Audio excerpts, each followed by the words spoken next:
وبعد ذلك ب8 أشهر و21 يوما مات عمه أبو طالب. Шейба Абу Талибтің жылғасынан қамақтан шыққандан кейін 8 ай 21 күн дегенде пайғамбарымызды дайыма қолдап жүрген Азіреті Әлінің атасы Абу Талиб қаза болды. Мына бұл жыл Амул Хузн деп ислам тарихында қайғы жылы деген атменен белгілі.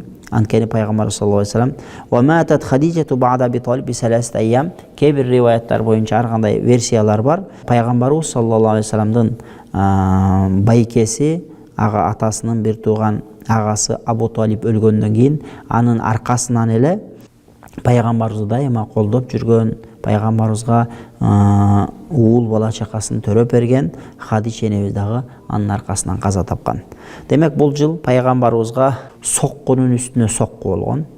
Анткени жанагынтип 3 жыл тиги жанагынтип камакта туруп 3 жыл урук тууганы менен апарып камап коюп, эч ким эчтеке сатпай, блокпостторду коюп, эч кимге эчтеке бердирбей, алдырбай ал жерде бир азап чексе, анан кийин келгенден ал жактан келип эми Кудайга шүгүр дегенде, эми келип биздин кыргыздын тилимен айтканда, эми Кудайга шүгүр дегенде келип колдоп жүргөн Абу Талиб өлүп калып атса, анын аркасынан Хадиша энебиз каза таап атса, бул жыл пайгамбарыбыз алейхиссаламга өтө бир